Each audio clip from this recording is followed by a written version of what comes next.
Mainit ang araw sa baryo ng San Lazaro, isang liblib na lugar na napapalibutan ng bukirin at kagubatan. Dito nakatira si Dencio, isang mahirap na magsasaka na araw-araw ay nagbabanat ng buto para lamang may maipangtawid gutom sa kanyang pamilya. Sa kanyang bakuran, nakatayo ang isang napakalaking puno ng mangga. Matanda na at sinasabing higit 100 taon nang nakatindig. Maraming alamat ang bumabalot sa punong iyon. Ayon sa matatanda, bantay ng puno ang isang nilalang na kakaiba, isang puting kapre. Hindi tulad ng mga karaniwang kapre na madilim at nakakatakot. Ito'y may balat na maputi na halos kumikislap tuwing sinasapian ng sinag ng buwan.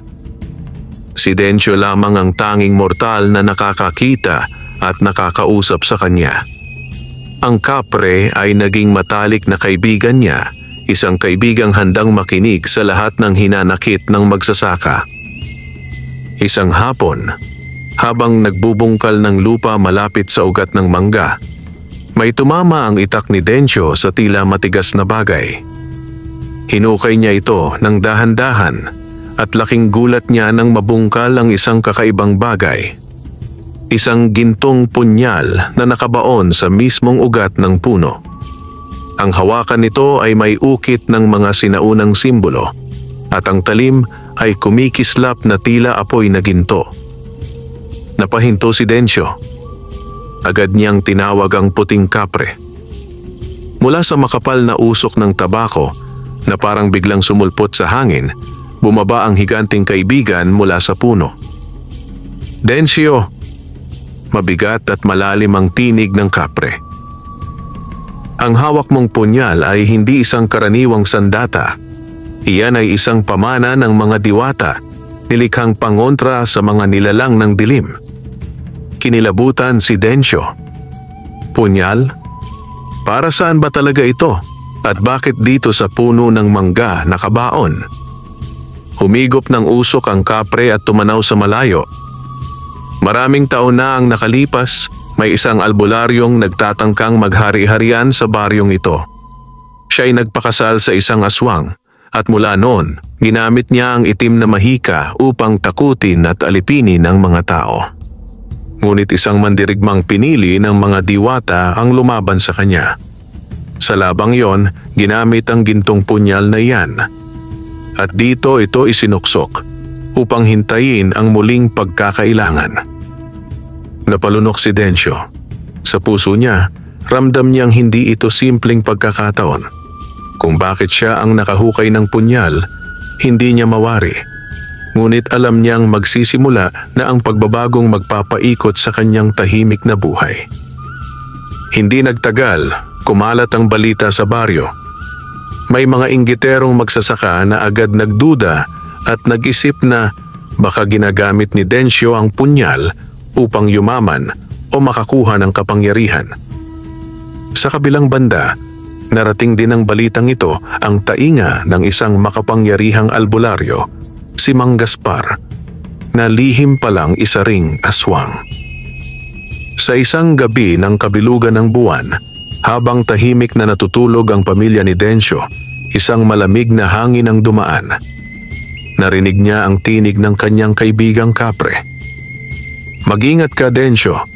Ang punyal na hawak mo'y susubukan nilang agawin at ang albularyo ay isa sa pinakamapanganib mong kalaban. At sa dilim ng gabing iyon, nagsimula ang laban ng isang mahirap na magsasaka, ng isang matapat na kapre at ng gintong punyal laban sa kasakiman at kadiliman na unti-unting bumabalot sa kanilang baryo. Mula nang mabungkal ni Dencio ang gintong punyal, tila nagbago ang ihip ng hangin sa baryo ng San Lazaro. Kung dati simpleng magsasaka lamang siya na halos walang pumapansin, ngayon ay naging usap-usapan siya ng buong baryo. Bakit parang biglang gumanda ang ani ni Dencio? Hindi kaya may agimat na siyang nakuha? Bulong ng isang magsasakang naglalakad sa palayan. Hindi ba't may narinig ako na nakahukay daw siya ng punyal na ginto? Baka ginagamit niya yon para agawin ang swerte natin, sagot ng isa. Ang mga tsismis ay lumaganap tulad ng apoy sa tuyong damo. Sa umpisa ay mga bulungan lamang, ngunit kinalaunan ay naging lantaran na ang mga puna at tingin ng mga tao kay Densyo. Kung dati kinakausap siya ng kanyang mga kapitbahay, ngayon ay madalas na itong lumilisan o umiwas kapag siya'y dumaraan. Isang hapon, habang nag-aararo si Densyo sa bukid, lumapit ang kanyang kapitbahay na si Mang Erning. Kilalang mayabang at palaging nagyayabang ng kanyang ari-arian. "Hoy Densyo," malakas na tawag nito. "Balita namin may nahukay ka raw na kayamanang ginto sa bakuran mo. Hindi mo ba dapat ibahagi sa mga taga-baryo? O baka naman nagtatago ka ng yaman habang kami naghihirap?" Napatingin si Densyo, pawisan at pagod. Hawak ang kalabaw na hinihila ang araro. "Mang Erning, hindi kayamanan ang nakita ko. Isa lamang punyal at wala itong kinalaman sa ani ko. Kung masagana ang palay ko, iyon ay dahil sa sipag at tiyaga." Ngunit ngumisi lamang si Mang Erning. "Punyal daw? Ha? Anong gagawin mo sa punyal? Hindi ba't mas kapaki-pakinabang kung ibenta mo na lang yan? Baka ginagamit mo yan para sa kung anong kababalaghan." Bago pa makasagot si Densyo, dumaan ang isang malamig na simoy ng hangin. Sa gilid ng kanyang mata, nakita niya ang anino ng kanyang kaibigang puting kapre na nakaupo sa ilalim ng malaking mangga. Tahimik itong nagmamasid, tila nagbabantay. Kinagabihan, habang kumakain ang pamilya ni Densyo, tinanong siya ng kanyang asawang si Aling Marta.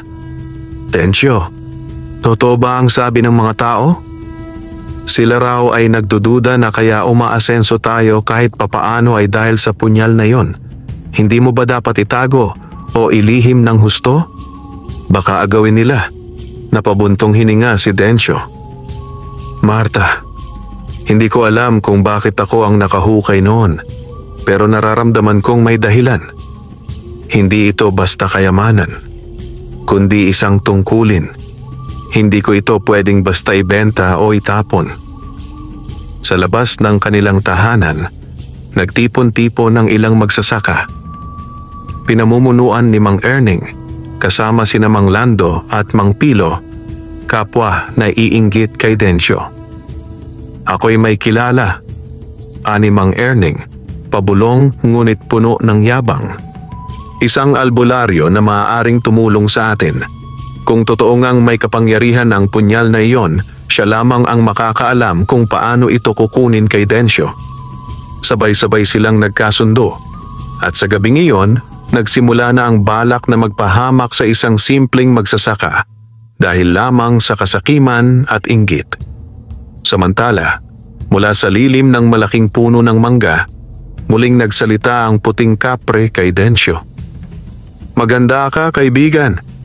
Hindi lamang mga kapitbahay ang dudurog sa iyo. May mas malaking panganib na paparating. At ang albularyo, siya'y hindi ordinaryo. Siya'y may dugo ng aswang." At muling nanlamig ang hangin sa baryo, tila ba nagsisimula ng magising ang mga anino ng nakaraan. Sa isang dulo ng baryo ng San Lazaro, nakatira si Mang Gaspar, ang albularyong kilala sa kalapit na mga bayan. Maraming dumudulog sa kanya tuwing may karamdaman, pagkaunti ng ani o kagustuhang magtagumpay sa buhay. Ngunit sa likod ng kanyang mabait na anyo at matamis na ngiti, nakatago ang isang madilim na lihim. Siya ay may dugong aswang. Hindi lahat ng aswang ay lantaran sa kanilang kalikasan. Si Gaspar ay isa sa mga bihasa sa pagtatago. Sa araw, isa siyang albularyong kinikilala at iginagalang.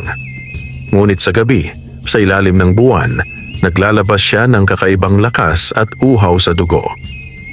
Ang kanyang kapangyarihan ay galing sa mga itim na orasyon na pinasa ng kanyang ninuno at sa pakikipagkasundo sa mga nilalang ng dilim. Nang makarating sa kanya ang balita tungkol kay Densyo at sa gintong punyal, agad siyang napaisip. Gintong punyal. Bulong niya habang pinapainitan ng isang palayok na may lamang mga halamang gamot at buto ng hayop. Kung totoo nga ang sabi ng matatanda, iyon ang sandatang nilikha ng mga diwata para tapusin ang lahi ng mga tulad ko. Hindi ko hahayaang mapasa kamay ng isang hamak na magsasaka. Habang nagsasalita, ang kanyang mga matay kumikislap ng mapulang liwanag. Sa loob ng kanyang kubo nakasabit ang mga bote ng langis, tuyong dahon at mga aninong parang gumagalaw sa sulok. Isang alingas-ngas ng mga paniki ang biglang sumilip sa bubong. Tanda na siya ay binabantayan ng mga nilalang ng dilim. Kinabukasan, tumungo sa kanya sina Mang Erning at ang mga kasama. "Gaspar!" bungad ni Erning. May hawak si Dencio na bagay na hindi para sa kanya. Isang gintong punyal. Baka kaya biglang lumalago ang kanyang ani at nagkakaroon ng biyaya. Baka ginagamit niya ang kapangyarihan nito laban sa amin. Nagkunwaring nagulat si Gaspar, ngunit lihim na natuwa. "Gintong punyal, sabi ninyo?" Kung ganon, dapat lamang na mailigtas sa maling kamay. Hindi ninyo alam ang panganib na dala niyan? Kung ganoon, sabat ni Mang Lando, tulungan mo kaming agawin ito. Hindi dapat manatili kay Dencio ang bagay na iyon. Ngumisi si Gaspar. Hindi ganoon kadali. Ang punyal na yan ay may basbas ng mga diwata. Ngunit, may paraan. Kailangan kong lapitan mismo si Dencio. Kakausapin ko siya at kung hindi siya pumayag, gagamit ako ng ibang paraan. Sa gabing iyon, habang tahimik na natutulog ang pamilya ni Dencio, dumating si Mang Gaspar sa kanilang bakuran. Bitbit niya ang isang maliit na lampara at isang palayok na may usok ng insenso. Lumapit siya sa puno ng mangga kung saan nakaupo ang puting kapre. "Nilalang ng gubat," tawag ni Gaspar. "Batid kong ikaw ang bantay ng punyal. Ibigay mo ito sa akin sapagkat hindi ligtas na manatili ito sa kamay ng isang mahirap na magsasaka." Tumayo ang puting kapre at bumigat ang hangin. Ang kanyang mga mata ay kumislap sa dilim at mula sa bibig ay lumabas ang usok ng tabako. "Gaspar," umalingaw-ngaw ang malalim na boses. "Batid ko ang tunay mong anyo. Hindi ka nararapat sa punyal na ito. Ikaw ay alipin ng dilim." Ngunit hindi umurong si Gaspar. Mula sa kanyang bulsa, inilabas niya ang isang maliit na sisidlan ng itim na langis at ibinuhos sa lupa. Biglang kumulo ang paligid at lumitaw ang mga maiitim na anino na gumagapang sa lupa. Nagngangalit ang kapre, ngunit pinigilan niya ang sarili. Hindi niya maaaring basta lumaban nang walang pahintulot ng punyal at ng kanyang kaibigan. Kaya't mula sa bintana ng kanilang kubo, biglang nagising si Dencio. Hawak ang gintong punyal na tila kusang kumikislap sa kanyang mga palad. Sa unang pagkakataon, nasilayan ni Dencio ang totoong anyo ni Mang Gaspar. Mga matang nagliliyab, balat na tila puno ng ugat, at ngiting may matatalim na pangil. "Dencio," sigaw ng kapre, "huwag mong ibigay ang punyal. Siya ang tunay mong kaaway." Ngunit bago pa makagalaw si Dencio, isang malakas na hangin ang dumaan at nawala si Mang Gaspar, iniwan ng malamig na halakhak na umalingaw-ngaw sa buong bakuran. "Hindi ka magtatagal, magsasaka. Ang punyal ay akin." At doon, nagsimula ang tunay na bangungot na dala ng isang itim na albularyo. Makalipas ang ilang araw matapos ang pagtatagpo nila kay Mang Gaspar, muling nagbalik sa normal si Dencio. O iyon ang kanyang inaakala. Patuloy siyang nag-aararo at nagtatanim, ngunit ramdam niya ang bigat ng mga matang palihim na nakamasid sa kanya. Lalo na tuwing gabi, tila ba may mga aninong gumagalaw sa paligid ng kanilang kubo. Si Aling Marta, kanyang asawa, ay nagsimulang mag-alala. "Dencio, gabi-gabi ay parang may mga yapak akong naririnig sa labas. Parang may humahaplos sa dingding ng bahay natin. Hindi kaya mga magnanakaw?" Umiling si Dencio, hawak-hawak ang gintong punyal. "Hindi, Marta. Hindi magnanakaw ang mga iyon. Mga nilalang sila na ipinadala ng ating tunay na kaaway. Kinagabihan, habang sila'y natutulog, biglang kumalabog ang bubong. Nagising si Densyo at kinuha agad ang punyal. Sa labas ng kanilang kubo, may mga kaluskos at halakhak na malamig. Nang sumilip siya sa bintana, nakita niya ang mga itim na anino na gumagapang sa lupa, mga alagad ng aswang na ipinadala ni Gaspar. Mabilis niyang tinawag ang kapre. Sa ilalim ng mangga, bumaba ang higante mula sa kanyang luklukan. Dala ang isang malaking tabako na agad nagliyab at lumikha ng makapal na usok. Sa bawat hitit ng kapre, ang usok ay nagiging apoy na pumupunit sa mga anino. Ngunit hindi pa rin tumigil ang mga nilalang. Mula sa kadiliman, lumabas ang 3 aswang. Mga matay kumikislap ng pula at ang mga ngipin ay humaba.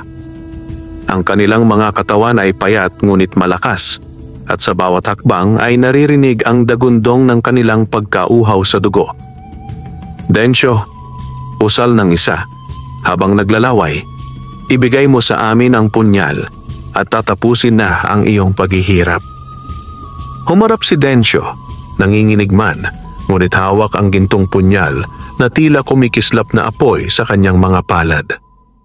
Kung buhay ko ang kapalit para maprotektahan ang aking pamilya, haharapin ko kayo. Sumugod ang unang aswang, mabilis na parang kidlat. Ngunit sa mismong iglap na lumapit ito, pinilasan ng gintong punyal ang kanyang katawan. Sa isang iglap, nagliyab ito at naging abo. Naginggit-ngit ang 2 pang aswang. Sabay silang umatake, ngunit ang kapre agad humakbang, dinakma ang isa at piniga ito hanggang sa maging abo. Ang natira na siyang pinakamatindi ay mabilis na nakatakas at lumipad papalayo kasabay ng nakakatindig balahibong halakhak. Hindi ito matatapos dito, Densyo. Darating ang aking Panginoon. Naiwan si Densyo at ang kapre sa gitna ng madilim na bakuran.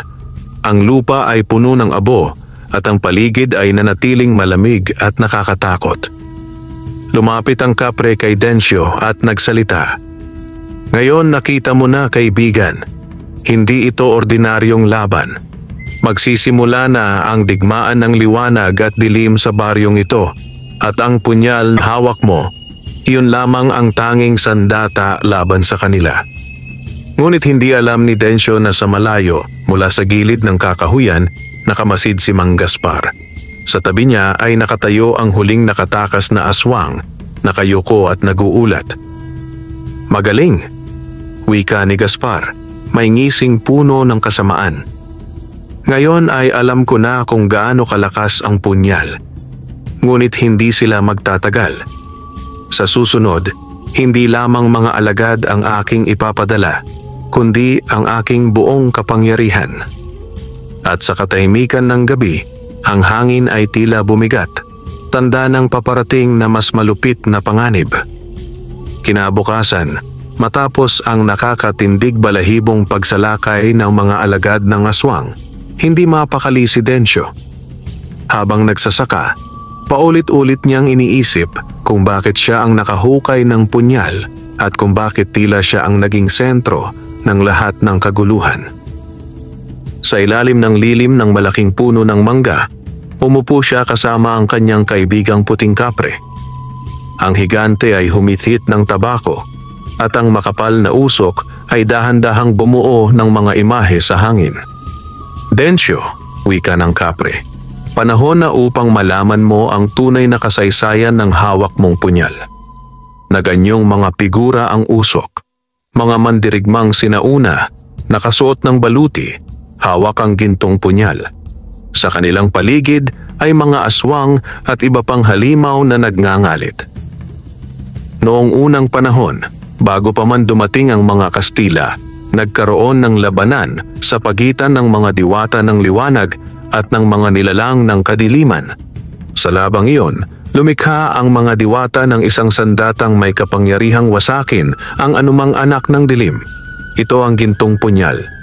Namilog ang mga mata ni Densyo habang pinagmamasdan ang mga imahe. Ngunit hindi lahat ay kayang gumamit ng punyal na ito, patuloy ng kapre. Tanging isang pusong dalisay at hindi inuudyukan ng kasakiman ang maaaring maging tagapagdala nito. Marami ang nagtangkang angkinin ng punyal, ngunit sila'y nilamon ng sariling kasakiman at naging alipin ng dilim. Kung ganon, usal ni Densyo, mahigpit na hawak ang punyal. Bakit ako?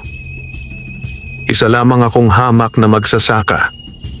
Ngumiti ang kapre, bagaman may lungkot sa kanyang mga mata. Dahil ikaw ay pinili, hindi sapagkat ikaw ay makapangyarihan, kundi sapagkat ikaw ay marangal. Ang iyong kamay ay hindi nadungisan ng kasakiman, at ang iyong puso ay para sa pamilya at sa kapakanan ng iba. Habang nagsasalita ang kapre, biglang nagningning ang punyal sa kamay ni Densyo. Ang talim nito ay naglabas ng sinag na tila araw, at ang mga sinaunang ukit ay kumikislap na para bang nagsasalita. Ngunit may dagdag pang sinabi ang kapre na nagpabigat ng kanyang damdamin. Ngunit tandaan mo, kaibigan, ang kapangyarihang hawak mo ay may kabayaran. Hindi lamang ang iyong buhay ang nakataya, kundi pati ang iyong pamilya at ang buong baryo. Hanggat hindi napupuksa ang albularyong si Gaspar, hindi kayo magkakaroon ng katahimikan. Nanginginig si Densyo, ngunit hindi siya umatras. Kung ganon, kailangan kong harapin ang itinadhana. Hindi ko hahayaang lamunin ng dilim ang aking pamilya at ang ating baryo. Samantala, sa kabilang dako, si Mang Gaspar ay abala sa kanyang kubo. Sa mesa niya ay nakabukas ang isang lumang aklat ng orasyon, isinulat sa lumang baybayin at dugo. Kung totoo nga ang sinabi ng mga diwata na tanging dalisay na puso ang maaaring humawak ng punyal, bulong niya, kailangan kong dungisan ang puso ni Densyo. Kapag siya'y nabahiran ng galit at kasakiman, ang punyal ay mawawalan ng bisa. At sa oras na yon, akin na ito. Lumabas siya ng kanyang kubo at tinawag ang kanyang mga alagad, mga nilalang na kaya niyang hubugin mula sa anino. Maghanda kayo. Sa susunod na gabi, sisimulan natin ang pagdurog kay Densyo. Uunahin natin ang kanyang mga kapitbahay upang sa huli, ang buong baryo ay kamuhian siya at tumiwalag sa kanyang panig. At doon nagsimulang gumalaw ang madilim na plano, isang pakana na hindi lamang pisikal na laban, kundi isang digmaan ng puso't kalooban. Lumipas ang ilang araw mula nang mabunyag kay Densyo ang kasaysayan ng gintong punyal. Bagaman pinatatag siya ng kaalaman, hindi rin niya maiwasang kabahan. Lalong lumalala ang tsismis sa baryo. Ang mga dating nakangiting kapitbahay ay biglang umiiwas, at may ilan pa na tuwirang nagsasalita ng masama laban sa kanya. Si Densyo ang dahilan ng ating kamalasan, sigaw ni Mang Erning sa gitna ng umpukan ng mga magsasaka. Simula nang lumabas ang punyal na iyon, nagsimula ring malagas ang ani natin. Hindi ba't kahapon lamang ang taniman ni Mang Lando ay tinamaan ng peste? Oo nga, sabat ni Mang Pilo, at mga manok ko'y biglang nagsipatay. Malinaw na may sumpa ang punyal na hawak ni Densyo. Kung hindi niya ibibigay iyon, baka tuluyang lamunin ng dilim ang buong baryo. Hindi alam ni Densyo na ang lahat ng ito ay pakana ni Mang Gaspar. Gamit ang kanyang itim na mahika, siya ang nagpapadala ng peste at malas sa mga taniman ng ibang magsasaka. At dahil dito, lalo lamang lumalalim ang pagdududa kay Densyo. Isang gabi, lumapit sa kubo ni Densyo ang kanyang kababatang si Sabas na matagal na niyang kaibigan. Payat ito, may bitbit na maliit na sako ng palay at may halong kaba sa muka. Densyo, mahinang wika ni Sabas, naririnig ko ang mga tao sa baryo. Gusto ka na nilang pagpulungan. Baka raw agawin nila ang punyal mula sa'yo. Kaya dumito muna ako. Nais kong tulungan ka. Napangiti si Densyo, nabawasan ang bigat ng kanyang dibdib. Salamat, Sabas. Sa lahat ng ito, buti na lang may isa pa akong maaasahan. Ngunit ang hindi niya alam, si Sabas ay matagal nang naaakit sa mga pangakong binitiwan ni Mang Gaspar. Nangako ang albularyo na bibigyan siya ng kayamanan at lupa kung tutulungan niyang makuha ang punyal mula sa kanyang kababata. Kinagabihan, habang mahimbing na natutulog sina Dencio at Aling Marta, dahan-dahang lumapit si Sabas sa tabi ng higaan kung saan nakapatong ang gintong punyal. Nanginginig ang kanyang kamay habang iniaabot iyon. Ngunit bago pa niya mahawakan ang sandata, biglang nagliyab ng liwanag ang punyal. Tumilapon siya at napahiyaw, sabay ang paglitaw ng puting kapre mula sa usok ng tabako. "Sabas!" Umalingaw-ngaw ang boses ng kapre, galit at mabigat. Ang pusong puno ng kasakiman ay hindi karapat-dapat sa punyal na ito. Ang pagtataksil ay may kaparusahan. Nanginginig at halos mamatay sa takot si Sabas. Natauhan sina Dencio at Marta at nakita nila ang kanilang kaibigan na nakaluhod, pawis na pawis, habang ang gintong punyal ay patuloy na nagliliwanag. "Sabas!" sigaw ni Dencio, puno ng pagkadismaya. "Kaibigan, bakit? Hindi ba't lumaki tayong magkasama? Bakit mo ako ipinagkanulo?" Hindi makatingin si Sabas. "Patawarin mo ako, Dencio. Pinangakuan ako ni Mang Gaspar ng kayamanan. Hindi ko na kinaya ang hirap." Umiling si Dencio, mabigat ang dibdib. "Ngunit sa paghahangad mo ng kayamanan, ipinahamak mo ang iyong sarili, ang iyong pamilya at pati na ang buong baryo." Mabilis na tumakbo si Sabas palabas ng kubo, tinakasan ang kanyang kahihiyan. Ngunit mula sa dilim ng kagubatan, may mga matang nag-aabang, mga aninong ipinadala ni Gaspar. Doon siya sinalubong ng malamig na tinig. "Magaling, Sabas!" bulong ni Gaspar, lumilitaw mula sa kadiliman. "Ngunit hindi mo natupad ang iyong tungkulin. Wala kang silbi sa akin."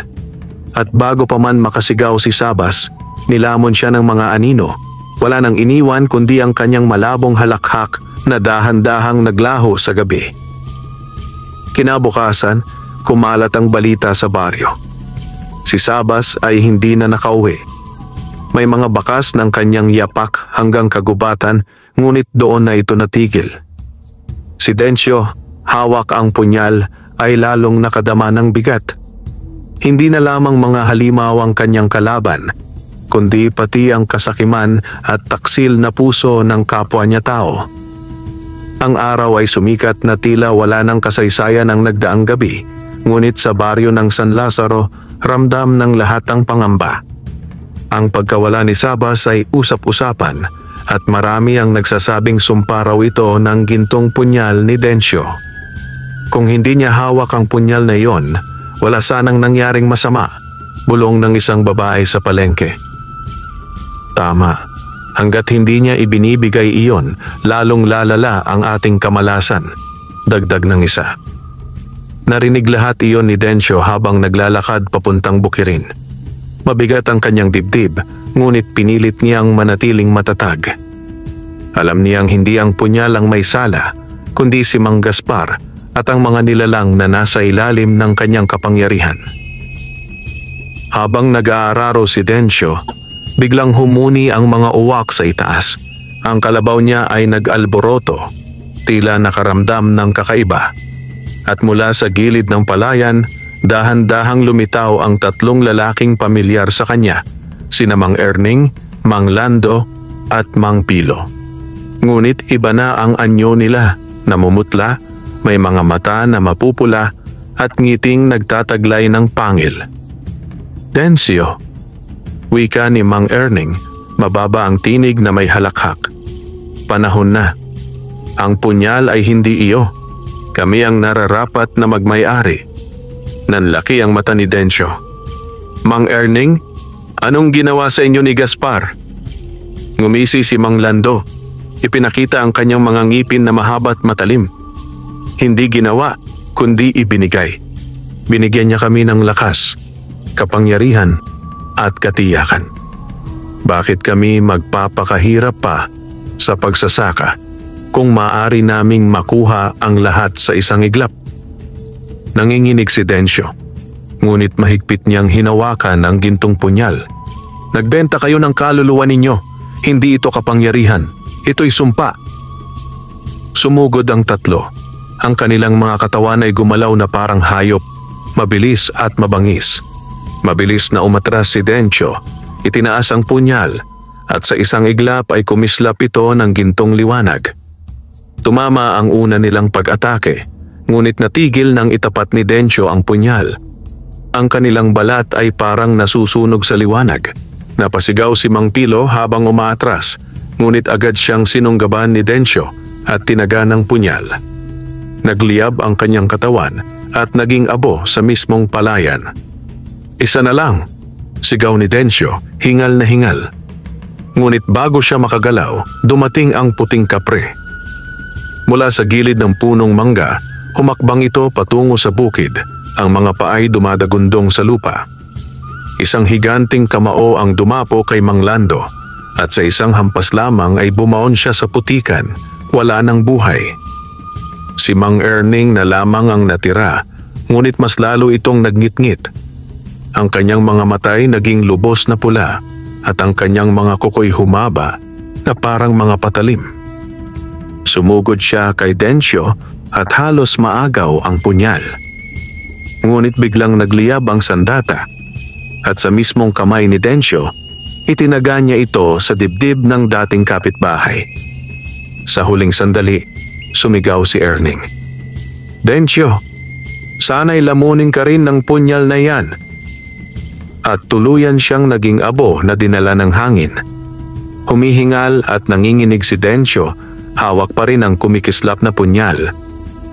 Lumapit ang puting kapre at ipinatong ang malaking kamay sa kanyang balikat. "Hindi madali ang pinili mong daan, Dencio," wika ng kapre. "Ngayon ay nakita mo na, hindi lamang mga halimaw ang kalaban mo, kundi pati ang mga dating kaibigan at kapitbahay na bumagsak sa tukso ng kasakiman." Napaluha si Dencio. Sa kanyang paligid, ang bukid na dati puno ng pag-asa ay ngayon nagmistulang entablado ng kamatayan. Dugo at abo ang iniwan ng labang iyon. Sa malayo, mula sa gilid ng kakahuyan, muling nakamasid si Mang Gaspar. Nakangiti siya, hawak ang isang itim na baston na may ukit na simbolo. "Magaling, magsasaka," bulong niya. "Patuloy kang lumalaban. Ngunit bawat labang iyon ay unti-unti ring dudurog sa iyong puso. At kapag iyon ay napuno ng galit at lungkot, saka ako kikilos upang angkinin ang punyal." At sa araw na iyon, dumilig ng dugo ang bukirin ng San Lazaro at nagsimula ang mas madugong yugto ng digmaan. Madilim ang langit ng San Lazaro. Sa kanluran, makapal ang mga ulap na tila ba nagsasabuatan upang lunurin sa dilim ang buong baryo. Habang lumalapit ang gabi, kumikidlat at kumukulog, animoy babala ng paparating na unos. Sa kanilang kubo, mahigpit na yakap ni Dencio ang kanyang asawa at mga anak. Alam niyang hindi ordinaryong bagyo ang parating. Ito'y dulot ng kapangyarihan ni Mang Gaspar. "Dencio," pabulong na wika ni Aling Marta, nanginginig ang tinig. "Nararamdaman ko. Hindi lang ulan ang dala ng gabing ito. Para bang may mga matang nakamasid sa atin." Tumayo si Dencio. Hawak ang gintong punyal na kumikislap kahit walang ilaw. "Huwag kang mag-alala, Marta. Hindi ko hahayaang may mangyari sa inyo. Kahit buhay ko pa ang kapalit. Sa labas ng kubo, ang hangin ay humahampas na parang halimaw. Ang mga bubong ng mga kapitbahay ay nagsisiliparan at ang mga punong kahoy ay nagbubuwal isa-isa. Sa gitna ng unos, may lumilitaw na mga anino, mga aswang na nakikisabay sa bagyo, lumilipad at naglalaway sa gutom. At mula sa gitna ng kagubatan, dumating si Mang Gaspar. Nakasuot siya ng mahabang itim na balabal na hindi nadadala ng hangin at sa kanyang kamay ay hawak ang baston na may ukit ng sinaunang mga simbolo. Ang kanyang mga mata ay kumikislap na pula at ang kanyang tinig ay umalingaw-ngaw sa buong baryo. "Dencio, isuko mo sa akin ang punyal at titigil ang lahat ng ito. Ngunit kung tatanggi ka, ikaw at ang iyong pamilya ay lulunurin ng dilim."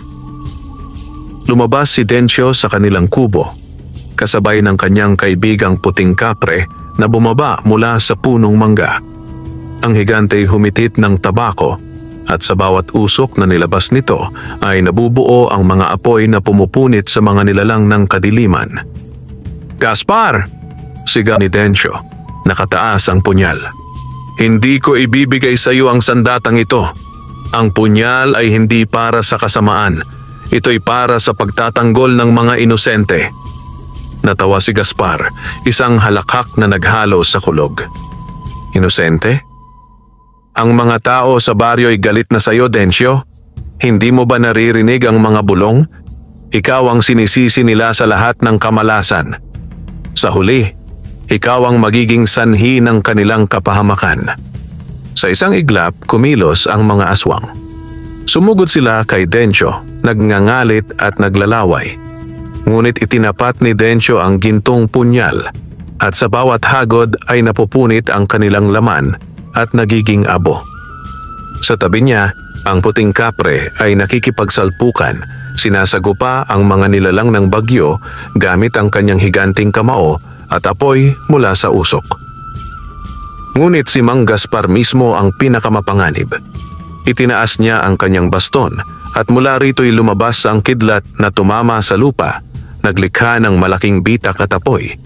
Sa bawat hampas niya ng baston, ang hangin ay nagiging parang talim, humihiwa sa mga puno at lupa. "Hindi mo ako matatalo, Dencio," bulalas ni Gaspar. "Ako ang itinakdang maghari sa baryo na ito. Ang punyal ay sa akin." Ngunit sa bawat pag-atake ni Gaspar, kumikislap ang gintong punyal at humahadlang. Pakiramdam ni Dencio ay may mga kamay na gumagabay sa kanya, mga tinig na bumubulong ng lakas. "Hindi ka nag-iisa," wika ng kapre, nakikipaglaban sa kanyang tabi. "Ang mga diwata ng liwanag ay nasa iyong panig." Tumagal ang labanan hanggang sa kasagsagan ng unos. Ang ulan ay bumubuhos na parang dagat. Ang hangin ay humahampas na parang mga halimaw at ang baryo'y halos magiba. Ngunit sa gitna ng lahat ng iyon, nakatayo si Dencio. Hawak ang gintong punyal na patuloy na nagliliwanag at sa kanyang tabi ay ang puting kapre na patuloy na humahadlang sa mga alon ng dilim. Sa huling pagsugod ng gabing iyon, tumitig si Mang Gaspar kay Dencio at ngumisi. "Magaling. Magaling. Ngunit hindi pa ito ang wakas, magsasaka. Sa susunod, hindi lamang ako ang haharap sa iyo, kundi ang mismong mga pinuno ng kadiliman." At sa isang iglap, nawala si Gaspar kasama ang kanyang mga alagad. Iniwan ang baryo na wasak at ang mga tao'y nanginginig sa takot. Huminto ang ulan, ngunit hindi ang takot ng mga tao. At sa katahimikan ng gabi matapos ang unos, malinaw kay Dencio.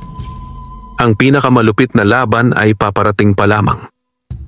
Matapos ang gabing sinalanta ng bagyo at ng pag-atake ni Mang Gaspar, iniwan ang baryo ng San Lazaro na wasak at nagdurusa. Ang mga bubong ay nagliparan, ang mga pananim ay nasira, at ang mga tao'y halos mawalan ng pag-asa.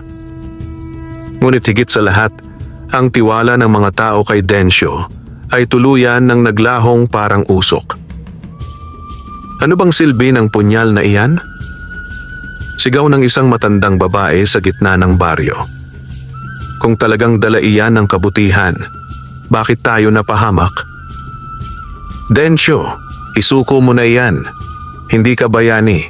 Ikaw ang dahilan ng ating kamalasan." Dagdag pa ng isa, sabay na inihagis ang isang bato sa lupa malapit kay Dencio. Nakasubsob ang ulo ng magsasaka, hawak pa rin ang gintong punyal. Hindi siya sumagot. Hindi niya masisi ang mga tao, ngunit alam niyang kung isusuko niya ang sandata, tiyak na lulubog sila sa dilim.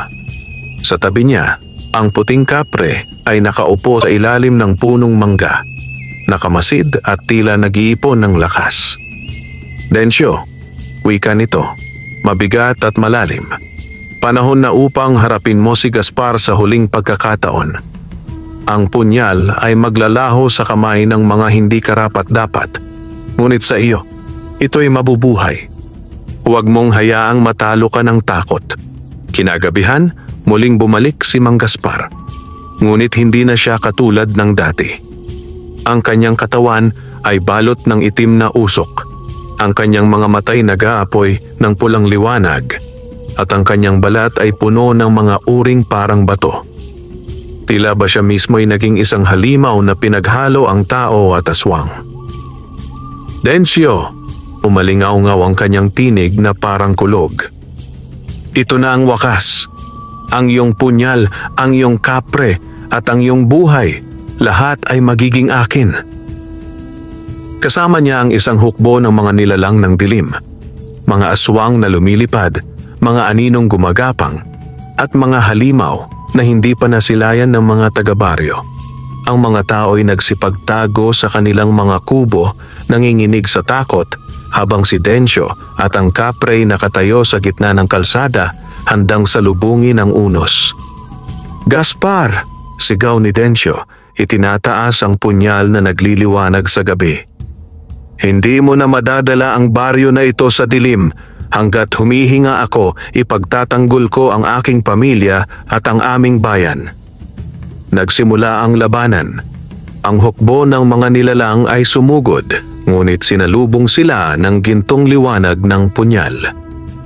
Sa bawat hagod ni Dencio, isa-isang nagiging abo ang mga halimaw. Ang puting kapre naman ay nakikipagsalpukan, pinupunit ng kanyang higanting kamao ang mga anino, habang ang usok ng kanyang tabako'y nagiging apoy na sumusunog sa mga aswang. Ngunit si Gaspar ang pinakamapanganib. Sa isang iglap, inilabas niya ang kanyang baston at pinakawalan ng isang malakas na kidlat na tumama sa kapre. Napasigaw ang higante, bumagsak at nagliyab ang kanyang balikat. "Kapre!" sigaw ni Dencio. Pilit siyang tumakbo upang tulungan ang kaibigan, ngunit hinarang siya ni Gaspar. "Hindi ka makakaligtas, magsasaka." Nagduwelo silang dalawa, ang gintong punyal laban sa itim na baston. Sa bawat banggaan ng kanilang sandata, umuuga ang lupa at lumalakas ang hangin. Ang ilaw ng punyal ay nakikipagtunggali sa dilim ng baston, at tila ba ang langit at lupa ay nagbabantay sa kanilang labanan. "Hindi ka karapat-dapat sa kapangyarihan niyan," sigaw ni Gaspar. "Ako ang albularyo. Ako ang marunong. Ako ang dapat maghari." Ngunit sagot ni Dencio, buo ang loob. Ang tunay na lakas ay hindi sa kapangyarihan, kundi sa pusong handang magsakripisyo. Sa huling pagbangga ng kanilang mga sandata, nagliyab ng malakas ang punyal. Mula rito ay lumabas ang isang liwanag na tila araw, tinupok ang mga nilalang ng dilim at pinahina si Gaspar. Napasigaw ang albularyo habang unti-unti siyang nilalamon ng sariling anino. Ngunit bago tuluyang maglaho, nagbitaw siya ng sumpa. "Hindi pa tapos ang lahat. Dencio, hanggat may kasakiman sa puso ng tao, ang dilim ay muling babangon." At sa huling sigaw na iyon, nadurog ang kanyang katawan at naglaho sa hangin na parang abo. Huminto ang hangin, tumigil ang kulog, at muling lumitaw ang mga bituin. Ngunit sa gitna ng katahimikan, nakaluhod si Dencio, hingal at sugatan, hawak ang punyal na unti-unti nang kumukupas ang liwanag. Lumapit ang puting kapre, bagaman sugatan, at ipinatong ang malaking kamay sa balikat ng kanyang kaibigan. Tapos na ang labang ito, ngunit may susunod pang pagsubok, kaibigan. Handa ka na ba sa wakas? At doon, nagsimula ang huling yugto ng kanilang itinadhana. Nagising ang baryo ng San Lazaro sa isang kakaibang katahimikan. Wala na ang unos, wala na rin ang mga halimaw na sumalakay. Ang mga tao'y dahan-dahang lumabas mula sa kanilang mga bahay, sugatan, pagod at takot. Sa gitna ng kalsada, nakita nila si Dencio, nakaluhod, hawak ang gintong punyal na unti-unti nang kumukupas ang liwanag. Siya ang lumaban para sa atin, bulong ng isang matanda. Ngunit, totoo bang ligtas na tayo? Tanong ng isa. Tumayo si Dencio, pagod ngunit matatag. Ang kanyang mga matay puno ng luha, hindi dahil sa takot, kundi dahil sa sakripisyong kanyang naranasan. Sa tabi niya, nakaupo ang puting kapre, sugatan ngunit nakangiti. Hawak ang tabakong muling nagbaga. Mga kababayan, wika ni Dencio, malakas ngunit may halong panghihina. Hindi ako ang bayani rito. Ang punyal na ito ay hindi akin, kundi atin. Hindi ito ibinigay para sa kasakiman, kundi para ipagtanggol ang bawat isa. At ang ating tunay na kalaban ay hindi lamang si Gaspar, kundi ang kasakiman at inggit na nasa ating puso. Tahimik ang mga tao at isa-isa nilang ibinaba ang kanilang mga ulo na pagtatanto ang katotohanan ng kanyang salita. Ang mga magsasaka na minsang nagduda sa kanya'y lumapit, bit-bit ang kanilang mga sugat at hiya. Patawarin mo kami, Dencio, wika ni Mang Lando na halos maiyak. Nagpadala kami sa inggit.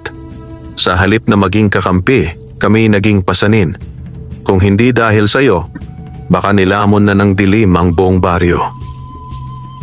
Ngumiti si Dencio kahit pagod. Hindi ko kailangan ng inyong paghingi ng tawad.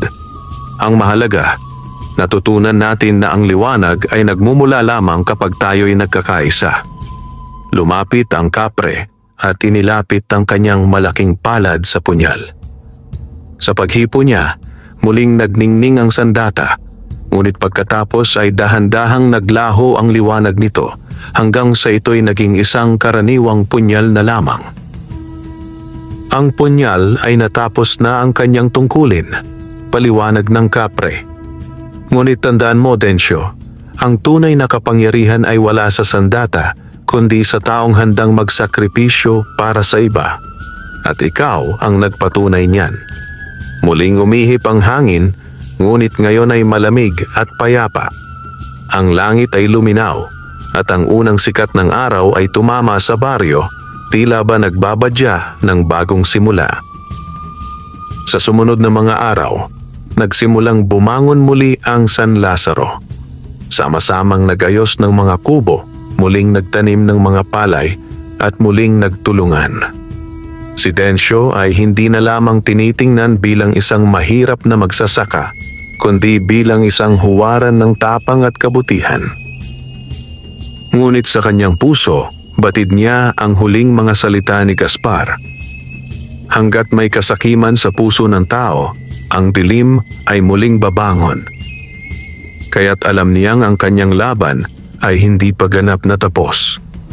Sa ilalim ng punong mangga, muli siyang nakaupo kasama ang kanyang kaibigang kapre.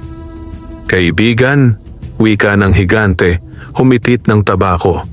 Huwag kang mag-alala, hanggat may kagaya mo, hindi kailanman mananaig ang kadiliman.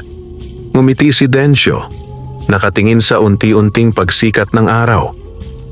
At hanggat may mga taong handang magmahal at magpatawad, mananatili ang liwanag sa gitna ng dilim. At sa pagsikat ng araw na iyon, natapos ang isang kabanata ng baryo ng San Lazaro, isang kwento ng punyal, ng kapre, ng kasakiman at liwanag. Ngunit nagsimula rin ang isang panibagong yugto, ang pag-asa. Lumipas ang mga buwan, mula nang magwakas ang digmaan laban kay Mang Gaspar at sa kanyang mga nilalang. Unti-unti, bumangon ang baryo ng San Lazaro mula sa pagkawasak. Ang mga bahay ay muling naitayo sa pamamagitan ng pagtutulungan. Ang mga palayan ay muling tinamnan at ang mga tao'y natutong magpatawad at magkaisa. Si Dencio, na dati tinitingnan lamang bilang isang hamak na magsasaka, ay kinilala ngayon bilang haligi ng bayan. Ngunit sa kabila ng lahat, nanatili siyang mapagpakumbaba. Araw-araw pa rin siyang nagbubungkal ng lupa, nagtatanim at nag-aaruga sa kanyang pamilya. Isang umaga, habang nagbubukang liwayway, nakaupo siya sa ilalim ng malaking puno ng mangga, ang punong saksi sa lahat ng nangyari. Sa kanyang tabi ay nakaupo ang puting kapre, humihitit ng tabako at nakatanaw sa malayo. Kaibigan, wika ng kapre, Marami na tayong pinagdaanan. Ngunit ngayon, ang baryo'y muli nang humihinga sa kapayapaan. Ikaw ang naging tulay ng liwanag. Ngumiti si Dencio, nakatingin sa mga batang naglalaro sa paligid. Hindi ako nag-iisa. Kung wala ka at kung wala ang mga taong natutong bumangon, matagal na sanang nilamon ng dilim ang baryo. Tahimik na humitit ng usok ang kapre at mula rito'y lumitaw ang imahe ng gintong punyal. Ngunit ngayon, ang sandata ay tuluyan ng naglaho, iniwan lamang ang alaala ng kanyang ningning. Ang punyal ay naglaho na, wika ng kapre. Ngunit tandaan mo, Dencio, ang tunay na punyal ay nasa iyong puso. Hanggat may kabutihan, hanggat handa kang magsakripisyo, hindi kailanman magwawagi ang dilim. Tumango si Dencio at tumanaw sa silangan. Ang araw ay sumisikat, nagbibigay ng gintong sinag sa buong baryo. Para bang ipinapaalala ng kalikasan na may liwanag pagkatapos ng lahat ng unos. Mula sa malayo, ang mga tao'y sabay-sabay na nagtatanim sa bukid, nagtutulungan at nagbibiruan. Ang kanilang mga mukha'y may ngiti, hindi na puno ng takot at galit. Ang baryo ng San Lazaro ay muling naging tahanan ng pag-asa. Sa puso ni Dencio, alam niyang tama ang sinabi ni Gaspar. Ang kasakiman ay laging magbabalik, dala ng kahinaan ng tao. Ngunit batid din niya na ang kabutihan at liwanag ay hindi kailanman maglalaho, basta't may mga pusong handang ipaglaban ito. At sa ilalim ng punong mangga, kasama ng kanyang kaibigang kapre, ipinangako ni Dencio sa kanyang sarili. Hindi siya titigil sa pagbabantay. Sapagkat siya, isang simpleng magsasaka, ay naging tagapagdala ng liwanag. At iyon ang simula ng panibagong umaga para sa baryo ng San Lazaro. Wakas.